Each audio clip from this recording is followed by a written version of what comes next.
Ring road की बात है, ये भी बहुत पुरानी है। मुझे याद है गोपाल जब विधायक था और मैं पीडब्ल्यूडी मिनिस्टर था, तब से गोंदिया के रिंग रोड की बात चल रही है और ये बहुत गोंदिया के लिए आवश्यक है। ये गोंदिया में सबसे बड़ी समस्या थी, मैं बहुत बार गोंदिया आता था। ये पुल के नीचे हमारा गेस्ट हाउस था और रेलवे के फाटक के कारण बहुत तकलीफ होती थी। पर अब मैं प्रफुल्ल भाई आपके ऊपर, गोपाल के ऊपर और आप सबके ऊपर एक जिम्मेदारी डालता हूं। ये पूरे रिंग रोड को जैसा आपने कहा मेडिकल कॉलेज के पीछे से, उतना पूरा रिंग रोड, एक तो इधर का ऑलरेडी मंजूर हुआ है जिसका लैंड एक्विजिशन शुरू हुआ है, और आगे का आप जो कह रहे हैं उसको भी मैं मंजूर कर रहा हूं। पूरा रिंग रोड की रिंग मैं आपको बना के दूंगा और उसके कार्य का शुभारंभ करूंगा। जो पश्चिम का वेस्ट बाईपास है उसका लैंड एक्विजिशन प्रस्तावित है और वो भी जल्दी शुरू हो जाएगा। और आप जैसा कहा, ये रोड से आगे, मेडिकल कॉलेज से आगे से ये रिंग को, रोड को पूरा करेंगे। पर इसमें आप एक काम करिए, राज्य सरकार के सहयोग से एक नया स्मार्ट गोंदिया शहर वहां बनाइए रोड के आजू बाजू में। नहीं तो रोड मैं बनाऊंगा और सब लोग जमीनें खरीदी करेंगे और दुगने भाव से बेचेंगे। तो मेरा रोड बनने के पहले आप वहां स्मार्ट सिटी की योजना तैयार करिए, लैंडस्केपिंग, 24 घंटा पानी, ड्रेनेज सिस्टम और अच्छे अच्छे घर बनाकर वो मेडिकल के पूरे रोड के बाजू में आप अच्छी व्यवस्था करके बनाइए। नगर परिषद है, अशोक जी भी नहीं है नगर अध्यक्ष, नगर परिषद और एमएलए एमपी सब मिलकर, प्रफुल्ल भाई, गोपाल भाई सब मार्गदर्शन करेंगे ताकि एक नया गोंदिया वहां बन जाएगा। तो मुझे भी खुशी होगी कि कहीं ना कहीं ये गली कच्ची से जाना होता है तो कहीं ना कहीं स्मार्ट गोंदिया बन जाएगा, तो वो भी बहुत अच्छा काम हो जाएगा। आज हमारे मेंढे जी ने और आपने, प्रफुल्ल भाई ने, दोनों ने भी बात की है ड्राई पोर्ट की। ड्राई पोर्ट और सैटेलाइट पोर्ट मैं जालना में भी बना रहा हूं और वर्धा जिले के सिंधी में भी बना रहा हूं और इसमें एक बड़ा रिवोल्यूशनरी काम अभी हमने किया है। मैं जब शिपिंग मंत्री था तो बांग्लादेश में हमारा कपास एक्सपोर्ट होता है बड़े प्रमाण पर, और हमारे कपास को यहां से जेएनपीटी, जेएनपीटी से कोलंबो और कोलंबो से चितगांव, और चितगांव में ट्रैफिक जाम है। 10-10, 15-15 दिन शिप खाली नहीं होता, तो एक कंटेनर का रेट 6 लाख रुपए तक गया हुआ है। तब मैं जब जलमार्ग मैंने बनाया वाराणसी टू हल्दिया 1350 किलोमीटर, तब मैंने वहां से बंगाल की खाड़ी है और वहां से ब्रह्मपुत्रा में भी मैंने जलमार्ग बनाया, ड्रेजिंग कर दिया, बराक में भी कर दिया। फिर बांग्लादेश के प्रधानमंत्री जी ने मुझे कहा कि नितिन जी इतना काम आपने किया है तो एक बार बांग्लादेश में 250 किलोमीटर ड्रेजिंग करके मुंगली पोर्ट भी बना दो।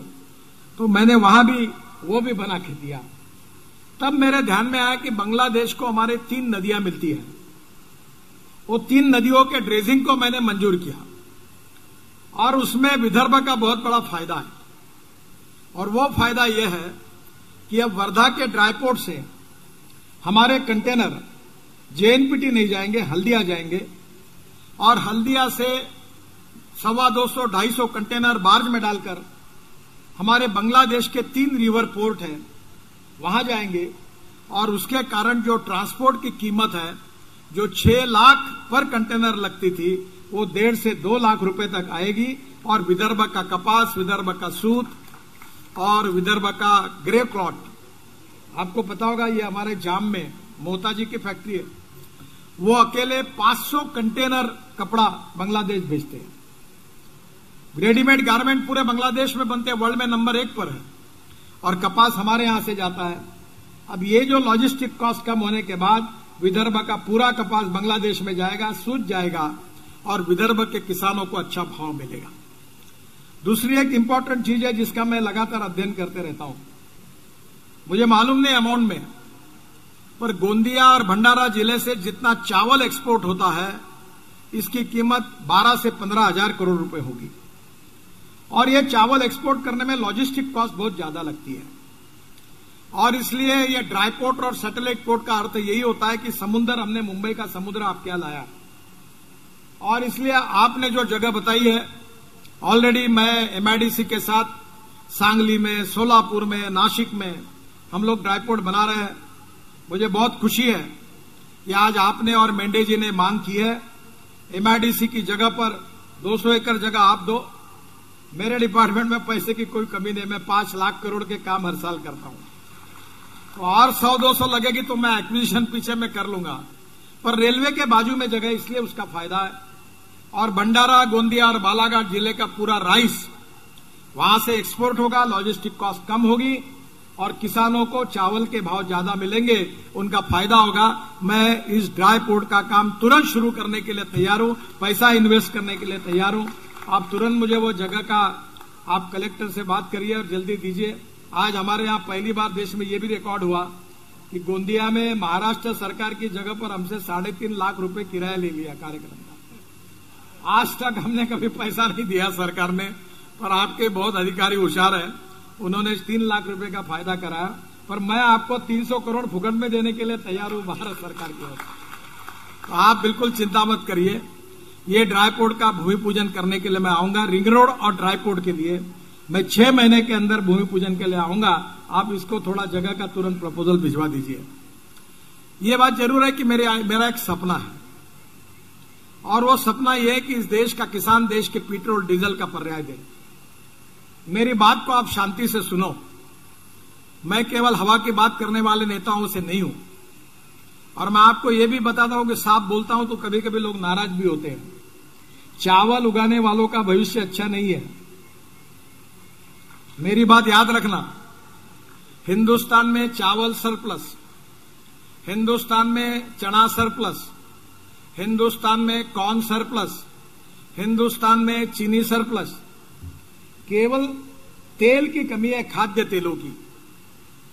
आप सब लोग मिलकर भंडारा गोंदिया जिले में चावल के बजाय, जैसे ये राइस ब्रांड तेल है, इसको बहुत कीमत है, पर मैं आपको रिक्वेस्ट करूंगा कि तेल बिया के बारे में, सूर्यफूल के बारे में, सोयाबीन के बारे में, सरसों के बारे में, भुईमुख के बारे में थोड़ा सोचिए, क्योंकि ये अगर आप करेंगे तो बहुत अच्छा होगा, नहीं तो किसानों को आगे भविष्य में बहुत अड़चन आएगी। आपने बिल्कुल सही कहा कि चावल की समस्या है, सरकार खरीदी नहीं कर रही है। पंजाब हरियाणा में विनोद जी चावल रखने के लिए गोदाम में जगह नहीं है। ये तो अच्छा हुआ यूक्रेन और रशिया की वॉर हुई, जिसके कारण आज चावल और गेहूं एक्सपोर्ट हो रहा है, और इसीलिए भारत सरकार ने एक निर्णय किया। ये निर्णय करने में मैं इसके पीछे था, क्योंकि इसमें फूड वर्सेस फ्यूल का झगड़ा था। मैंने प्रधानमंत्री को कहा कि देखो इसमें किसानों का हित है, और वो निर्णय ये किया कि इस देश का किसान केवल अब अन्नदाता नहीं बनेगा, इस देश का किसान ऊर्जादाता बनेगा। और इसलिए हमने पहला निर्णय किया है कि शुगर केन जूस से इथेनॉल बनाने की अनुमति दी। फिर भी जो सी मोलाइसेस होता है उससे हम इथेनॉल बनाते हैं। फिर बीएवी मोलाइसेस जो है 7%, उससे इथेनॉल बनते हैं। और अभी प्रफुल्ल भाई, हम 20% पेट्रोल में इथेनॉल डाल रहे हैं, पर हमको केवल 450 करोड़ लीटर इथेनॉल मिलता है।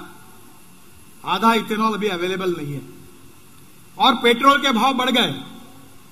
और मैंने और एक काम किया है कि रशिया में मैंने साइंटिस्ट ने प्रयोग किए कि इथेनॉल की कैलोरिक वैल्यू पेट्रोल की तुलना में कम है। 1 litre ethanol, 1 litre petrol equal to 1 litre 300 ml ethanol. तो मैंने इंडियन ऑयल को, साइंटिस्ट को बुलाया, मेरे घर पर मीटिंग कराई, और इंडियन ऑयल के चेयरमैन वैद्य साहब और राम कुमार, उनके लेबोरेटरी के प्रमुख को कहा कि ये प्रयोग करिए। उनने कहा यह संभव नहीं होगा, बोला ट्राई करके देखिए।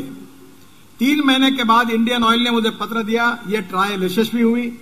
अब भारत सरकार उसको इंप्लीमेंट कर रही है, और 100% इथेनॉल इक्वल टू 100% पेट्रोल, तो कोई नुकसान नहीं है। अब इसमें और अच्छी बात हुई है कि मैं ही ट्रांसपोर्ट मंत्री हूं, और जिसमें आप सबका सहयोग चाहिए, वो ये है कि भंडारा गोंदिया जिले से पेट्रोल डीजल को हद्दपार करो। 10 लाख करोड़ रुपए का इंपोर्ट हमारा पेट्रोल डीजल का, और ऊपर से पोल्यूशन हो रहा है। और इसलिए मैंने योजना शुरू की है कि पहला यह है कि राइस से अब इथेनॉल बनेगा। और मैं, आपने जैसा उल्लेख किया, ये शुगर फैक्ट्री, तो मैं अक्सर कहता हूं कि जो पिछले जन्म में पाप करता है वो उस जन्म में एक तो शुगर फैक्ट्री डालता है, नहीं तो पेपर शुरू, अखबार शुरू करता है। तो वैसे ही भंडारा जिले के दो नेताओं ने मेरे गले में ये कारखाना लटकाया और वो मुझे छोड़ के भाग गए।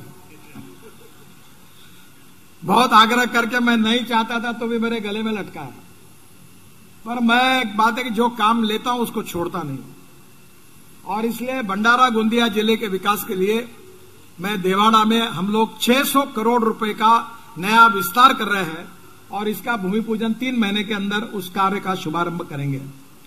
इसमें राइस कट जो है, क्या बोलते कड़ी, मुझे 600 टन पर डे चाहिए, यानी 60 ट्रक मैं अकेला लूंगा, और 1000 टन पर डे मुझे ये राइस स्ट्रॉ चाहिए, और इसको ट्रांसपोर्ट करने का पूरा काम गोंदिया के लोगों को दूंगा।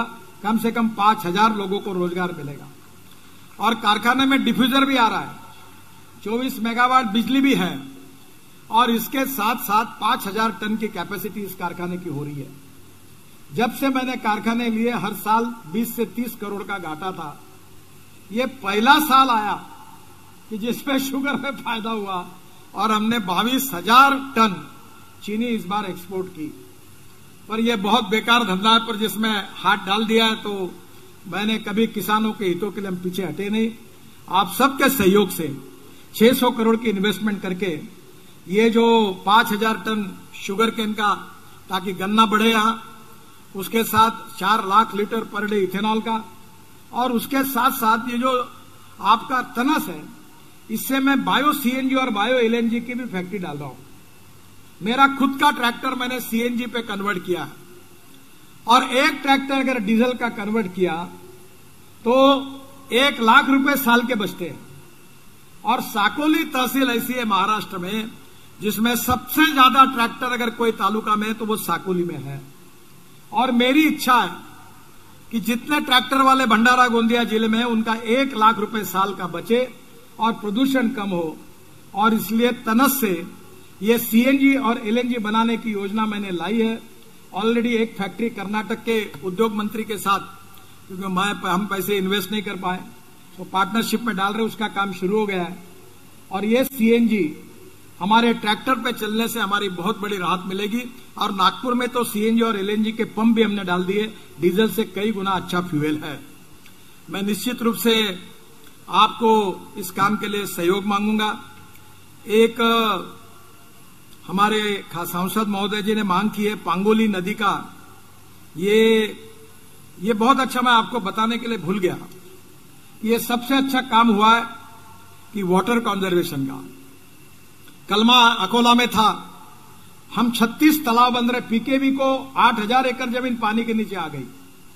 पशु वैद्य के विद्यापीठ बोरगांव मंजू पानी के नीचे आ गया। हम 36 तालाब वहां बनाए हैं, 20 का कल लोकार्पण हुआ।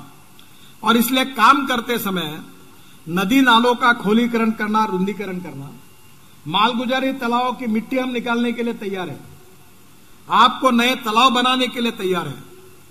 दौड़ने वाले पानी को चलने के लिए लगाओ, चलने वाले पानी को रुकने के लिए लगाओ, और रुके हुए पानी को जमीन को पीने के लिए लगाओ। गांव का पानी गांव में, खेत का पानी खेत में, घर का पानी घर में। मुझे बहुत खुशी है कि हमने ये जो प्रोजेक्ट किए रोड के, इसमें 34 तालाब हमने बनाए हैं। गोरेगांव गंदिया रोड पर 9 तालाब बने हैं, तुमसर तिरोड़ा पर 15 तालाब बने हैं, और देवरी धामगांव इस पर 10 तालाब बन गए हैं। और टोटल यहां 2.88 लाख क्यूबिक मीटर का हमने खोदन किया है, जितना जल संवर्धन 288 टीसीएम है, और पानी क्षमता 28 कोटि 80 लाख लीटर हुई है। और मुझे इतनी खुशी है कि कल मैं अकोला में था तो एक तालाब के पानी से 9 गांवों का पानी के पीने का प्रॉब्लम सॉल्व हो गया। बाद में अभी हम जो और करने वाले हैं, जिसमें इसका कारण जो फायदा हुआ है वो गांवों के नाम है टांडा, झाजिया, डौवा, धोटी, बटाना, मटंगा, मोहगांव, गणखैरा, कटबा, पांजरा, मुंडीगोटा, नवेगांव, सरांडी, सरदा, सातोना, पाटिलवेड़ा, पालडोंगरी। यहां इसका बहुत बड़ा फायदा वहां के किसानों को और वहां के लोगों को पीने के पानी के लिए हुआ है। इसी साथ ये नवीन प्रकल्पों में टिकायतपुर, दांडेगांव, तांडा, बोथली, धावनीवाड़ा, खुर्सीपार और खमारी, यहां भी हम तालाब बना रहे हैं। मैं यहाँ के जिलाधिकारी से भी अनुरोध करूंगा कि इसको सहयोग करिए और इससे पानी की समस्या सुलझाई जाएगी। मैं हमारे अधिकारियों का विशेष रूप से इसके लिए बहुत बहुत अभिनंदन करता हूं। और ये पांगोली नदी का जो पुनर्जीवन है, इसमें जो मिट्टी है वो अगर रोड में काम में आती है तो रिंग रोड के, तो उसकी परमिशन आप दिला दीजिए। इसका पूरा खोलीकरण रुंदीकरण करके इसका पुनर्जीवन करने का काम मैं करूंगा। मेरी शर्त इतनी है कि आप जिलाधिकारी से परमिशन दो और ये मिट्टी रोड के लायक हो जाए, तो ये नदी का पुनर्जीवन गोंदिया के लिए बहुत बड़ा जीवन होगा। ये भी काम मैं निश्चित रूप से करके दूंगा, यही विश्वास आप सबको देता हूं। आज करीब 350 करोड़ के कार्यों का भूमि पूजन भी हुआ है। उसके साथ साथ विशेष रूप से राष्ट्रीय महामार्ग का विस्तार करने के बारे में भी आपने मांग की है। नए इसमें मैं उसका जरूर विचार करूंगा। गोटी से गोंदिया ये 150 करोड़ का काम पूरा हुआ है। देवरी से आमगांव ये 300 करोड़ का काम लगभग पूरा हुआ है। और छत्तीसगढ़ महाराष्ट्र सीमा से वैनगंगा नदी पर बड़ा पुल जो है 424 करोड़ का, ये भी पूरा हुआ है। ऐसे 900 करोड़ के काम पूरे हैं। तिरोड़ा से गोंदिया, जिसका आज ही हमने चर्चा की, उसका आरओबी भी मैंने मंजूर किया, ये करीब 300 करोड़ का काम है। साले खुर्द से तिरोड़ा ये करीब 300 करोड़ का काम है। ये भी जल्दी दुपदरीपण, इसका भी काम अभी शुरू हो जाएगा, प्रगति पथ पर है। छत्तीसगढ़ और महाराष्ट्र सीमा में वैनगंगा का जो पुल है, उसका तो मैंने पहले ही बताया, बहुत अच्छा पुल बनने से फायदा होगा। मिटिगेशन मेजर के साथ उसका 4 पदरीकरण हो रहा है। सौंदड़ में 3 पदरी रेलवे उड्डान पुल, पादचारी अंडरपास, ये 130 करोड़ का, ये भी काम प्रगति पथ पर है। और जो कामों की मुझे घोषणा करनी है वो मैं कर देता हूं। रावणवाड़ी से बालाघाट टी पॉइंट वड़न रास्ता, दोनों वड़न रास्ता का मैंने अभी घोषणा की है। ये करीब 350 करोड़ के काम है। और ये 500 करोड़ का रिंग रोड पूरा होगा। ये आज ही इसकी घोषणा की और 6 महीने के बाद मैं इसके भूमि पूजन के लिए आऊंगा। सीआरएफ में केवल एक काम छोड़कर जो 80 करोड़ का, वो कैंसिल करना पड़ा आप सबके अनुमति से। करीब सीआरएफ में 11 काम मंजूर हुए हैं, 3 काम पूरे हुए, 2 काम प्रगति पर है और 6 काम और उसका निविदा स्तर पर है। मेरा विश्वास है कि ये 3 साल में इतने काम होंगे कि उसके बाद जो भी कोई नया मिनिस्टर बनेगा उसके पास डेलीगेशन ले जाने का मौका आप किसी को मिलेगा नहीं, इतने पूरे काम हो जाएंगे। इस विश्वास के साथ आपको धन्यवाद देता हूं। कोमारा टू गोंदिया, इसका भी समस्या है, फॉरेस्ट का प्रॉब्लम था, आपकी बात सही है। मैं पूरा वो काम ध्यान लेकर उस काम को, पहले फॉरेस्ट के काम को छोड़कर बाकी काम की शुरुआत तुरंत करेंगे और आपके सहयोग से फॉरेस्ट की परमिशन लेकर वो भी काम मैं जल्दी शुरू करूंगा। उसके साथ साथ अब नागपुर से गोंदिया मेट्रो भी हम शुरू कर रहे हैं। गोंदिया टू नागपुर, ये डिस्टेंस कितना किलोमीटर है? तो मैं आपको गोंदिया से नागपुर 1 घंटा 5 मिनट में पहुंचा दूंगा। 140 किलोमीटर के स्पीड से एयर कंडीशन मेट्रो चलेगी और आप नागपुर में रहकर गोंदिया नौकरी कर सकोगे और गोंदिया में रहकर मिहान में काम कर सकोगे। ये मेट्रो 6 महीने के अंदर शुरू करने की योजना है। हमको मेट्रो की गाड़ियां मिल रही रेलवे से और जल्दी ये काम शुरू होगा, जिससे गोंदिया के मेट्रो आगे हम लोग चंद्रपुर लेकर जाने वाले हैं और चंद्रपुर के साथ नागपुर, तो नागपुर से गोंदिया, गोंदिया से चंद्रपुर और चंद्रपुर से नागपुर, ऐसी रिंग मेट्रो घूमेगी और जिसमें इस भाग का विकास होने में निश्चित रूप से मदद होगी। मैं फिर से एक बार आपको बहुत बहुत धन्यवाद देते हुए आप सबका धन्यवाद भी देता हूं। आप सब कार्यक्रम में आए, आप सबके सुझाव जो भी आपने दिए हैं वो पूरे किए। आगे भी कोई सुझाव रहेंगे तो पॉजिटिवली पूरे करने की कोशिश करूंगा। इसी विश्वास के साथ मैं अपनी बात को समाप्त करता हूं। धन्यवाद, नमस्कार।